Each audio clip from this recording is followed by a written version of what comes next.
The millionaire CEO thought he'd buried the past, until he saw 3 little girls in the park, and one wore the exact pearl necklace he once gave the woman he let go. Lucas Blake didn't believe in detours. His life was structured, efficient, forward-moving. He was a man of purpose, of plans measured in quarters and projections, not seasons or emotion. That afternoon, he was only passing through the park because his driver had to reroute due to unexpected construction near his office. It was warm for late summer, the kind of warmth that settled over the city in a golden hush. Lucas had stepped out to walk the last few blocks, phone in hand, already preparing mentally for the board meeting that awaited him. He wasn't supposed to look up. He wasn't supposed to stop. But something made him do both. Ahead of him, in a sun-dappled section of grass, 3 little girls played under a tree. Their laughter echoed across the path, light and unbothered.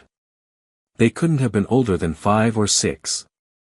They were identical in every way: thick, shoulder-length brown hair, delicate features, bright blue eyes, and matching summer dresses with pale floral prints. One of them ran with a pink ribbon tied around her wrist, the others chasing close behind, their bare feet moving across the grass like they belonged there. Lucas would have kept walking, he'd seen children in the park before. But then he saw it. A flash of something familiar. It was a necklace. Not just any necklace. A delicate strand of pearls resting against the collarbone of one of the girls, the light catching it just right. His heart stopped. That necklace wasn't common. He had it made. Years ago. For someone he thought he'd never see again.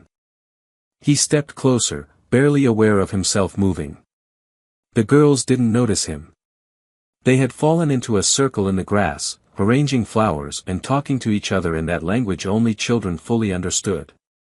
But the necklace, he could see it clearly now. A single strand of small pearls, ending in a gold clasp shaped like a crescent. It was hers. Skylar's. He remembered the way her eyes lit up when he had given it to her, the way she pressed it to her skin with trembling fingers and whispered that no one had ever given her something so delicate. He hadn't seen Skylar in 5 years. His mind raced, connecting images, emotions, timelines. She had always joked about wanting a big family, laughing that maybe the universe would surprise her with triplets just to test her patience. He had laughed too, back then, when they were still dreaming of futures not yet written. But he had left that dream behind when his career offered him a one-way ticket to everything he thought he wanted. He had walked away from her. And now here he was, standing in the middle of a park, watching 3 little girls with Skylar's eyes, and one of them was wearing the necklace he thought had been lost to time. Before he could gather his thoughts, a woman walked past with a stroller and paused near him. She followed his gaze and said, "Those 3. They're Skylar Hart's girls. Sweetest kids in the neighborhood." Lucas turned to her slowly, unsure if he'd heard correctly. Skylar. Here.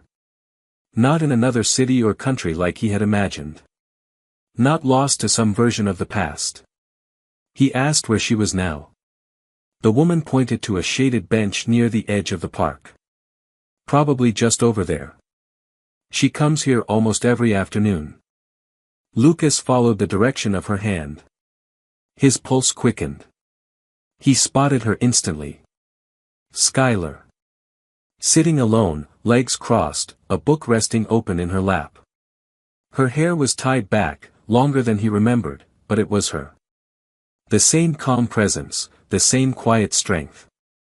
She turned a page, unaware of the man standing across the lawn, watching her with eyes that suddenly held 5 years of silence and 1,000 questions.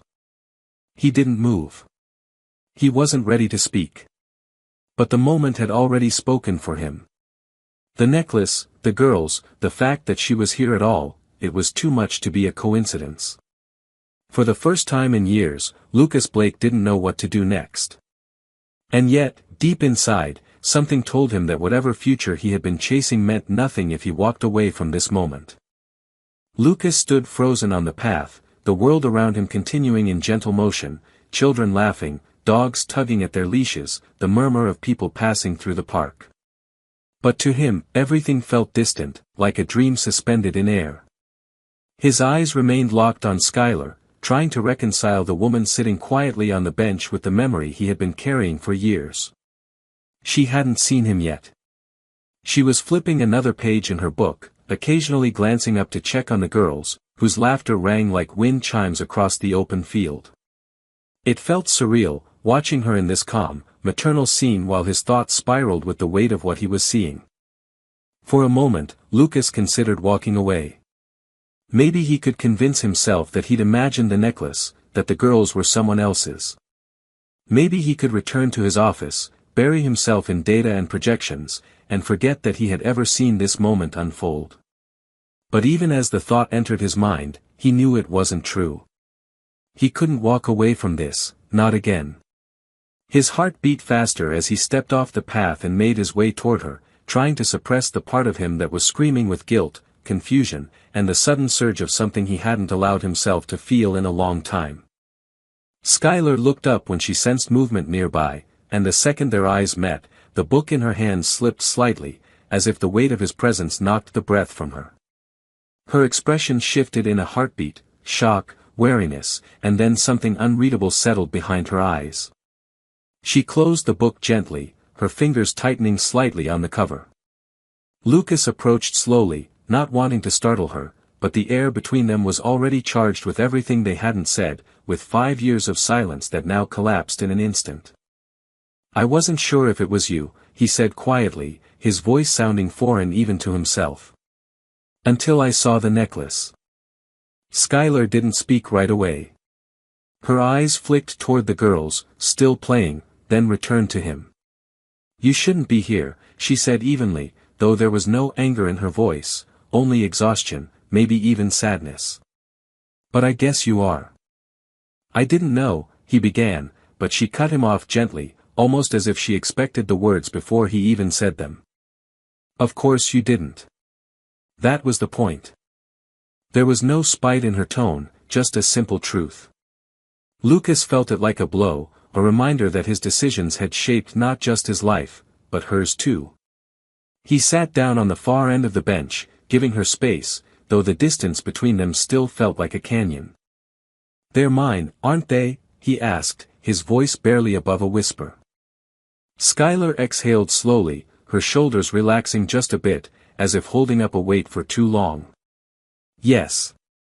Cody, Clara, and Camille. They're 5. Lucas closed his eyes for a second. The timeline made perfect sense. He didn't need a DNA test or a long explanation. He knew. He felt it in his chest, in the way one of the girls had laughed exactly like Skylar once had, in the way their eyes matched his own reflection. But it wasn't just the biology.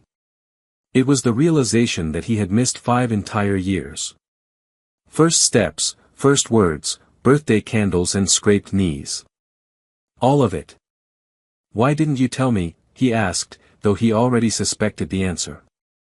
Skylar turned to look at him directly now, and her eyes held the kind of clarity that only comes from deep hurt healed by necessity. "Because I needed to protect them. You chose a different life, Lucas. You left. And I wasn't going to chase you down to prove something. I didn't want them to grow up hoping for someone who wouldn't stay." He felt the sting of those words cut through him, not because they were cruel, but because they were true. He had chosen his career. Chosen success. Chosen everything but her. And now, sitting beside her in this quiet park, surrounded by echoes of the life he might have had, he was no longer sure what any of it had been worth. "I'm not here to make excuses," he said carefully. I saw them, and I couldn't pretend I didn't." Skylar studied him for a long moment, her expression unreadable. Then, softly, she said, "I'm not angry anymore, Lucas. But you don't get to just walk back in and expect to be part of this." "I don't expect anything," he replied. "But I want to try. If you'll let me." She didn't say yes. But she didn't say no either. Instead, she looked back toward the girls, watching as one of them picked up a flower and tucked it behind her sister's ear. For the first time, Lucas followed her gaze with something other than regret. He felt something new stirring beneath the guilt, something he hadn't allowed himself to feel in years. Hope. Quiet, fragile, and just beginning. The following day, Lucas couldn't concentrate. Not on the endless stream of emails waiting in his inbox, not during the investor call he had half-heartedly dialed into, and certainly not while reviewing projections for an upcoming acquisition. His thoughts returned over and over to that moment on the park bench, to the way Skylar had looked at him, not with hate, but with a distant protectiveness he hadn't earned. He replayed her words again and again, how calmly she had told him the truth, how she had shielded their children not out of revenge but out of something deeper. The idea that she had lived all these years raising 3 children alone, while he went on building an empire, was a truth that weighed on him like an anchor tied to his chest. At lunchtime, without even thinking, he cancelled his afternoon meetings and left the office. He didn't know exactly where he was going until he was already in his car, instructing the driver to take him back to the park. A part of him feared he wouldn't find them there again, that yesterday had been a one-time chance to see that world. But when he arrived, the girls were there, just as before, playing near the sandbox under the lazy shade of a tree. He didn't see Skylar at first.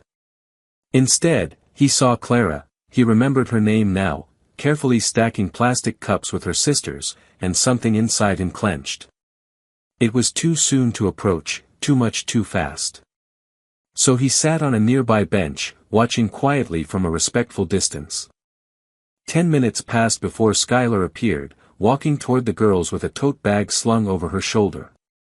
She was wearing sunglasses and had her hair up in a loose knot, but he knew it was her. She noticed him almost immediately. Their eyes met again, and for a second, neither of them moved. Then she turned toward the girls, calling out something light-hearted that made them squeal and run to her. Lucas remained seated, unsure if he had overstepped by coming back so soon. But then, after a few minutes, Skylar walked toward him.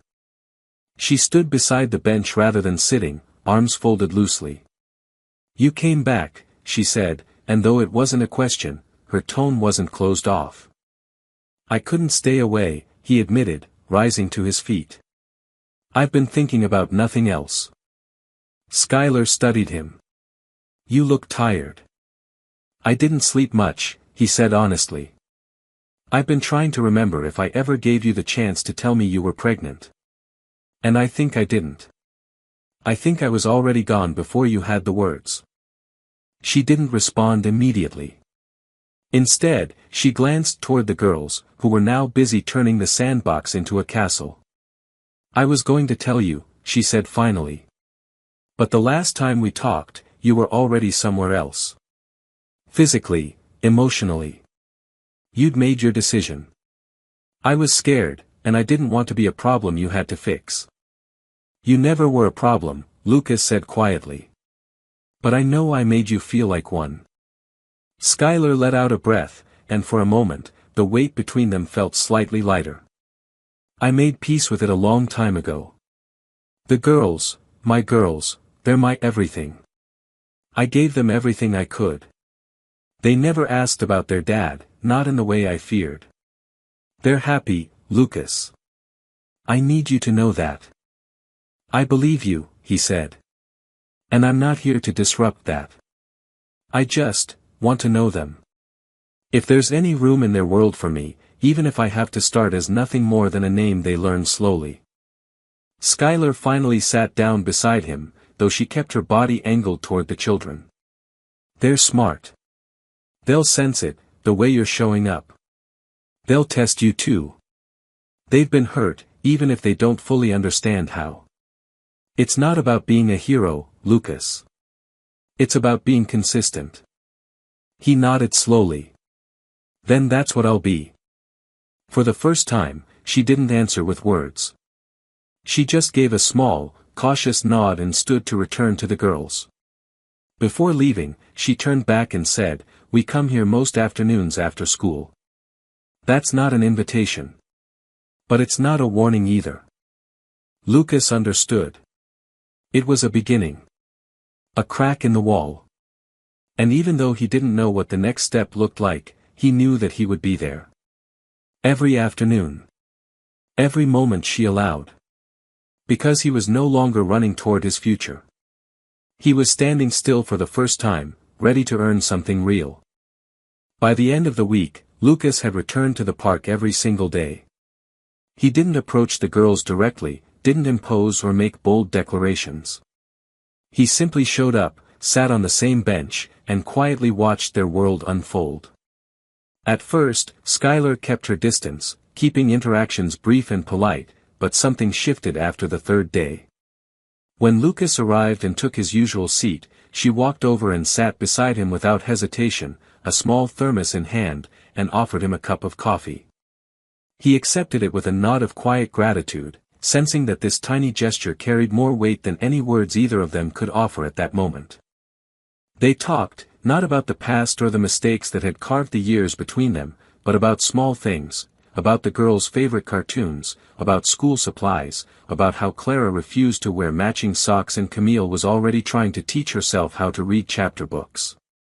Slowly, Lucas began to piece together the intricate lives of his daughters, not through confrontation or confession, but through stories that Skylar shared with the quiet pride of someone who had raised 3 children on her own and asked nothing in return.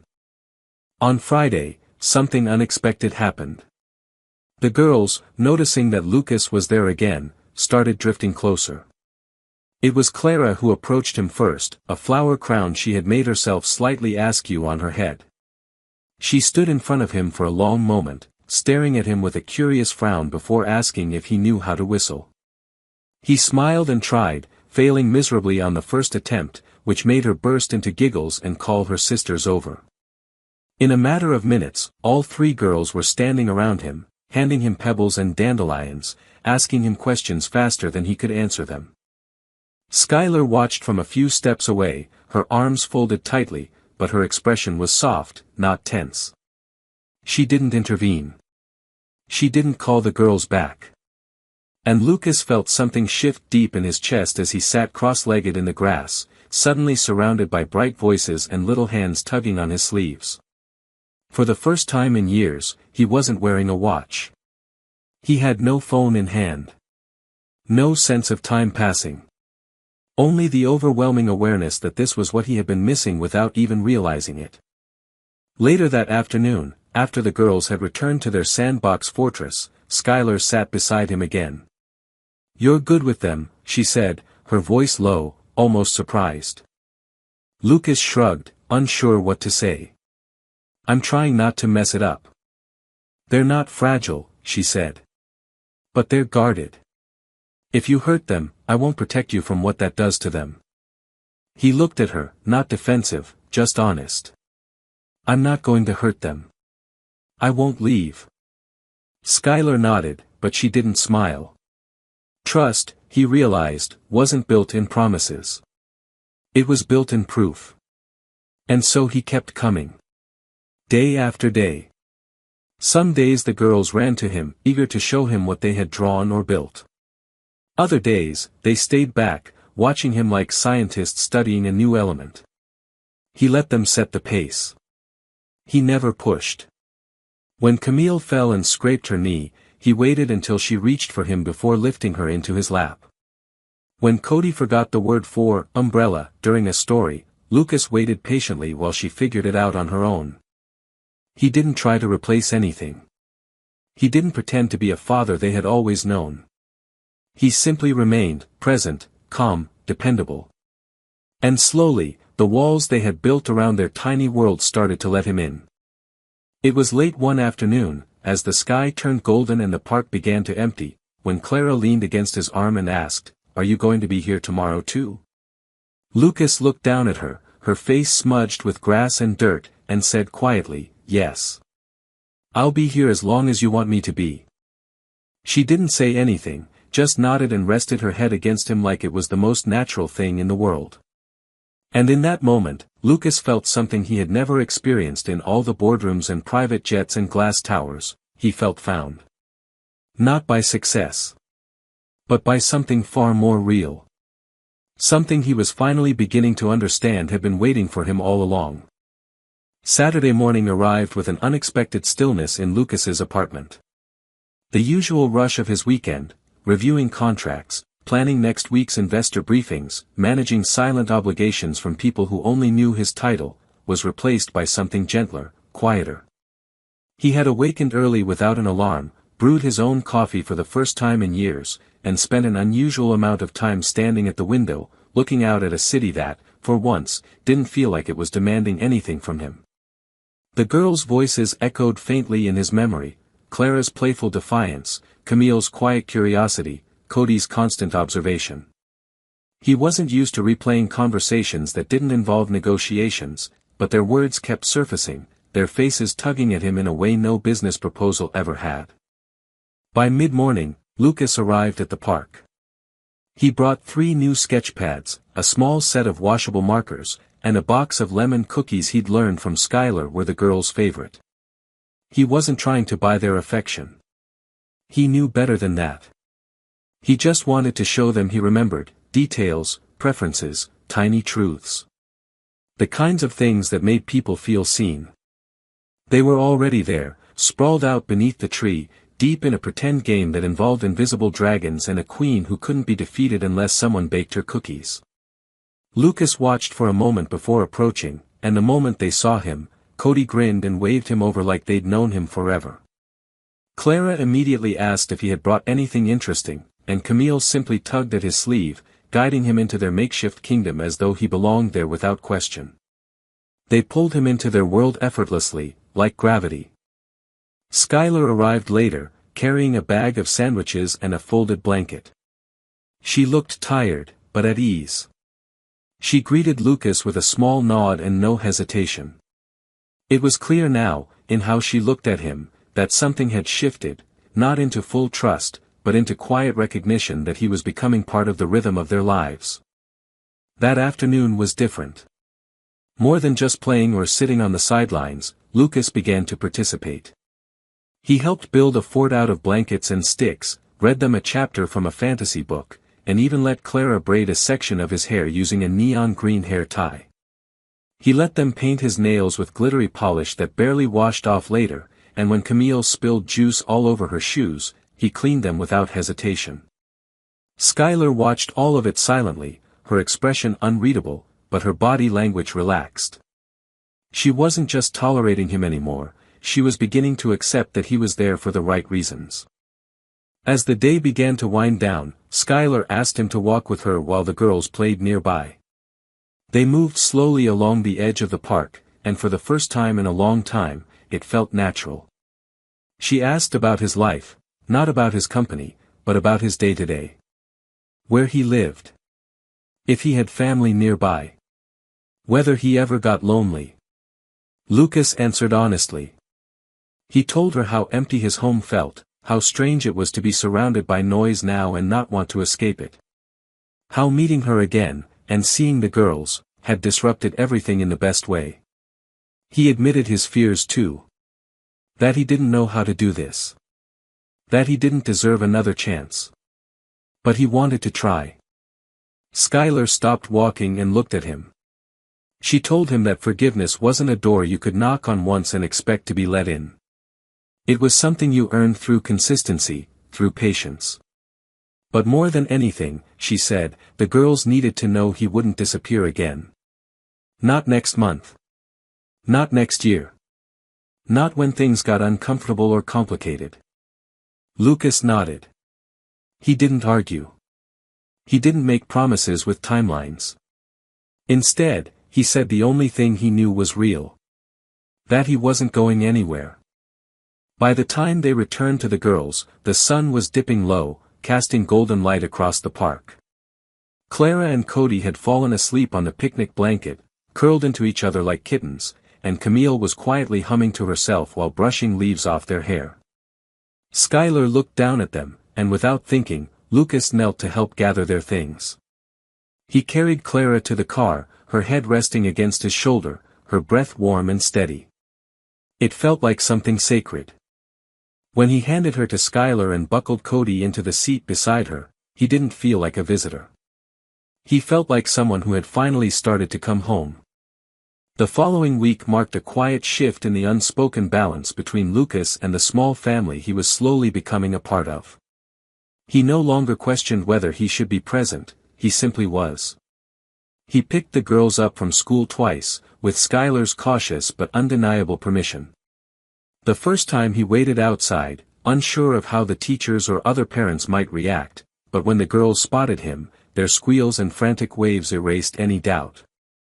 They came running with backpacks bouncing and glitter-covered papers crumpled in their hands, talking over one another to tell him about math quizzes and story time. It wasn't about the content, it was about the trust. They expected him to be there now. And he was. After that, it became easier. Skylar started texting him directly. "Can you take them to the library today? Are you free Saturday for the school picnic? Can you bring Clara's jacket?" At first, the messages were short and practical. But slowly, they softened. One evening, she sent him a picture of the girls asleep in their shared bed, cheeks pressed together, the pearl necklace gently looped over the bedpost. No caption. Just a moment she had chosen to share with him. Lucas stared at it longer than he meant to, heart tangled in ways he couldn't explain. That weekend, Skylar invited him to join them for dinner at their home. It wasn't a big gesture or a dramatic event, it was simply an acknowledgement that he had crossed a threshold. Her apartment was modest but warm, filled with mismatched furniture, art made by little hands on every wall, and the unmistakable energy of 3 children who knew they were loved. Lucas arrived with a lasagna he had asked his driver to pick up from their favorite Italian spot and 3 little journals wrapped in paper, one for each girl. Skylar rolled her eyes at the gifts but didn't send them away. The girls shrieked in excitement, hugging him as if he had brought treasure. They ate at a table barely big enough for 5 people, elbows bumping, forks clinking, juice being spilled and wiped up without drama. It was chaos, and Lucas had never felt more grounded. The conversation drifted from school to dreams to silly jokes, and at one point Cody asked if dragons were real.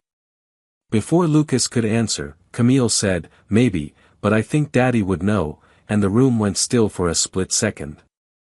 Skylar's fork froze halfway to her mouth. Lucas didn't breathe. And Cody, oblivious to the shift, looked at his sisters and said, "Well, not Daddy. But he kind of feels like one." Lucas didn't speak. He didn't try to explain or correct or define the moment. He just looked at Skylar. Her expression wasn't cold. It wasn't angry. If anything, it was unreadable, a mixture of hesitation, surprise, and something close to hope. She looked down at her plate, then met his eyes and gave a slow, barely visible nod. After dinner, he helped clean the dishes while the girls danced around the living room, inventing songs and performing for the refrigerator magnets like it was Broadway.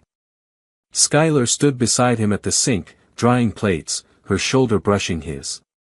They didn't speak much. They didn't need to.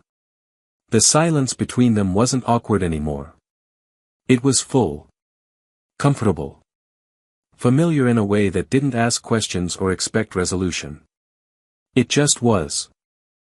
As he prepared to leave, the girls begged him to stay longer. Clara clung to his leg dramatically, Cody tried to bribe him with half a chocolate chip cookie, and Camille asked if he'd come back tomorrow. He promised them yes. Not with conditions or clauses. Just yes. At the door, Skylar looked at him for a long time. Then she said, "I didn't expect this. I didn't expect you to change." Lucas smiled, not triumphant but quiet. "Neither did I." She nodded once, opened the door for him, and as he stepped into the hallway, she added, "Tomorrow's pancake day. Come hungry." And just like that, the door closed, not on him, but with him already part of what waited inside.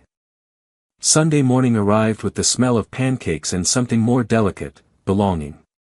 Lucas had barely knocked on the apartment door when Clara opened it, already wearing a paper chef's hat and covered in flour. She pulled him inside without waiting for permission and shouted to her sisters, "He's here." Within seconds, all 3 girls were surrounding him, asking if he liked chocolate chips or blueberries better, if he wanted to flip the pancakes, if he'd brought more stories. It was overwhelming in the best way, a kind of joyful noise he had never known he needed. Skylar was in the kitchen, flipping pancakes with one hand and balancing a cup of coffee in the other. She wore an oversized t-shirt and messy bun, and when she looked up and saw him, her face softened in a way that no longer carried hesitation. Lucas greeted her quietly and offered to help. Without words, she passed him the whisk and pointed to the bowl. They moved around the kitchen like they had always done it, each taking the next task without needing to explain. The girls buzzed around them, adding chaos and laughter to the warmth already filling the room. After breakfast, they all crowded onto the couch for what the girls called quiet hour, which wasn't quiet at all. It involved books, crayons, and building small forts out of pillows. Lucas lay back against the cushions while Clara traced shapes on his arm, Camille fell asleep with her head on his shoulder, and Cody kept asking him how many stars there were in the universe.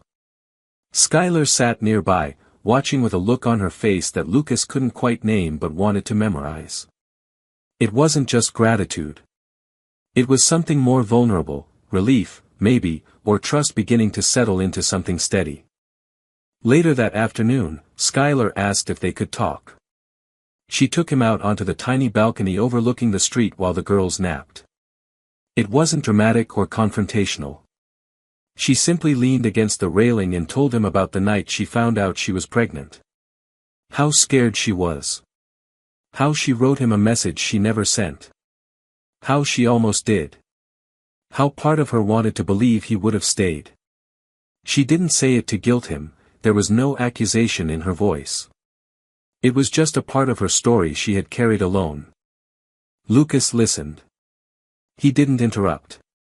When she finished, he told her that he didn't know what kind of father he could have been 5 years ago, but he knew what kind he wanted to be now. He told her he wasn't perfect, that he didn't have all the answers, but he was certain of one thing, he loved their children. All 3 of them. And not from obligation, but because they were the best part of who he had become. Skylar nodded, quietly wiping a tear from her cheek. They love you too, she said. And they're starting to feel safe with you. Don't give them a reason to doubt that. He promised he wouldn't. That evening, when the girls woke up, they piled into the car and drove together to a nearby hill to watch the sunset. Lucas sat on a blanket with Cody in his lap, Camille leaning against his side, and Clara trying to capture the sky in a drawing. Skylar sat close by, silent, present, and when the sky turned deep orange and the first star appeared, Clara pointed and whispered, "That one's ours." Lucas didn't say anything. He just looked at Skylar and nodded, feeling like something in the universe had finally found its right place. The morning of the girl's 6th birthday arrived with ribbons, balloons, and a buzz of excitement that filled every corner of the small apartment. The night before, Lucas had stayed up helping Skylar hang decorations after the girls had gone to bed, taping handmade streamers to the walls and setting up the dining table with paper crowns and glitter-covered name cards. It wasn't extravagant. There were no expensive cakes flown in or celebrity entertainers, just pancakes with whipped cream, hand-painted signs, and the kind of joy that couldn't be manufactured. For the first time in years, Lucas wasn't waking up to a calendar full of obligations or a list of strategic goals. He was waking up to 3 daughters with birthdays and smiles and endless energy, and the woman he once lost who now stood beside him with sleepy eyes and a quiet grin. The girls tumbled out of their bedroom in a blur of pajamas and excitement, shouting in unison, "It's today." Clara spotted the presents first and launched toward them, while Camille carefully inspected the decorations, and Cody immediately grabbed a party hat and placed it squarely on Lucas's head. "You're part of the team now," she said, matter-of-factly. "You have to wear it." He wore it all morning, even when it slid sideways or made his hair stick up, because her tone left no room for debate and her smile left no room for anything else. Friends from school arrived later, filling the space with even more noise and laughter. Lucas helped Skylar hand out slices of cake and juice boxes, watched as the girls tore open presents and proudly showed him every gift like he was already there forever. He noticed how the other parents looked at him, not with suspicion, but curiosity. He knew the questions would come. Who is he? Where did he come from? Why is he here now? But he didn't flinch. He belonged in this room. In this life. And he would keep earning it every single day. After the guests left and the apartment quieted, Skylar brought out one last box. It wasn't wrapped in shiny paper, just tied with twine. Inside were 3 matching lockets, one for each girl, with a tiny pearl tucked inside and their initials engraved on the front. When they opened them, their eyes widened, and they looked from the lockets to Lucas, then to Skylar. "These are from all of us," Skylar said softly. "From our family." None of the girls spoke. They just nodded, clutching the lockets like they held something too big for words. That night, after everyone had gone to bed and the apartment had fallen into a peaceful hush, Lucas and Skylar sat on the couch surrounded by streamers and cupcake crumbs.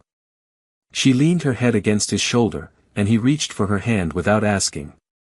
They didn't talk about the past or the pain that had shaped so much of their journey. They talked about school pickups and bedtime books and the fact that Clara wanted a telescope even though she was afraid of the dark. They talked about how far they'd come, and how far they still had to go. But mostly, they talked like people who had stopped waiting for the perfect moment and finally chosen to live inside the one they had. Before leaving for the night, Lucas walked into the girls' room one last time. He kissed each of them on the forehead, whispering quiet promises. Not grand ones, but small, real ones. "I'll see you in the morning. I'll be there after school. I'll help you build your dragon." They murmured in their sleep, shifting beneath their blankets, lockets shining faintly on their nightstands. As he stepped out into the hallway, Skylar followed him. She stood in the doorway barefoot, arms folded but relaxed. "You were good today," she said. They didn't stop smiling. Lucas looked at her, heart full and steady. "Neither did I." She nodded slowly, then said something he never expected but had hoped to hear for a long time. "I'm glad you came back." He didn't answer. He didn't need to. He stepped forward and kissed her, gently, like a promise sealed not in words but in time. And in that quiet, ordinary moment, filled with sleeping children, soft laughter, and the smell of leftover birthday cake, everything that had once been lost had finally come home.